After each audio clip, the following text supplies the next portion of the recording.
talk about the flu shot, because now is the time of year when you should be going to get one. And as per usual, there are always the people that will speak them and say, what's the point in getting a flu shot? It doesn't work. Does it work? Does it not work? What do you think, Victor? Yeah, Tracy, it definitely does work. So I want to first touch on that topic about it not working. So each spring, top researchers and scientists look into Southeast Asia and try to determine which of the virus is most likely to come to North America during our winter. So they take the top 3 or 4 strains and they put into a vaccine, and it's guesswork. I mean, not every single year they can guess the right strains, but it's our best chance. And this is against a virus that affects hundreds of thousands of people. Causes over 12,000 hospitalizations per year, 3,500 deaths in Canada. So it's really important to become protected. And this year, it's estimated that it'll provide about 30 to 50% protection.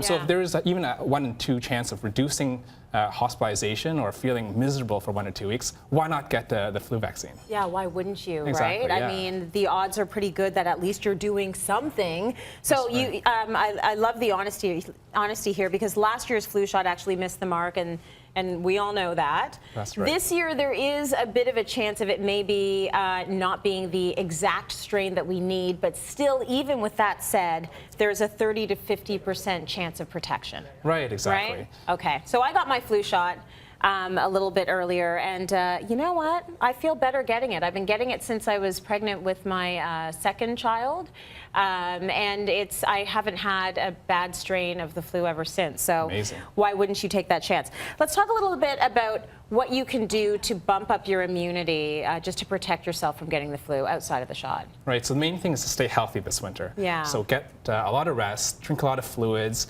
exercise a lot, and this keeps your immune system very active to fight off any flu in case you get it. Right. But the second thing is to also protect yourself. I mean, the flu comes in little droplets in the air, and they're floating everywhere, particularly when people cough or sneeze, or even when people are talking, just like you and myself. Right. So wash your hands often. Yeah. When we touch a lot of things throughout the day, public transit, at work, so you don't want to be infecting yourself with it. And hands away from the face.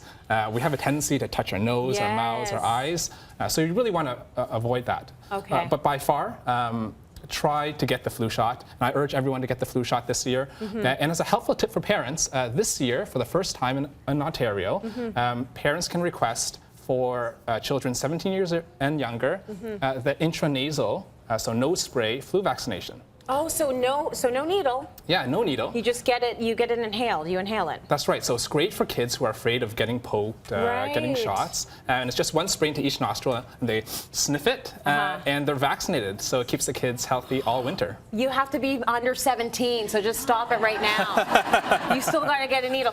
But honestly, it's not that big a deal getting a needle either. It's really quick in the shoulder and back out again. I want to talk a little bit about the things everyone should have in their medicine cabinet to keep them ready for this time of year. Yeah, so in the unfortunate instance, if you do have a cold or worst case scenario, a flu, there are a few things to keep on hand. So you want to always keep some acetaminophen or some ibuprofen, so that's Tylenol or Advil, just in case you have a fever, any pain, muscle aches, or chills. You want to keep also some decongestants. This includes maybe some pills or some nasal sprays to help with any stuffy nose you may have. You want to have some cough medication for any of the annoying coughs. Lozenges, because you're not always going to be home all day. You want to be outside and out and about. And lastly, you also want to have a humidifier. Right, when to you're get sleeping. that moisture in the air, right? Exactly. It really does help limit the coughing and all of that stuff and gets that moisture moving around, which is great. Thank you so much for that.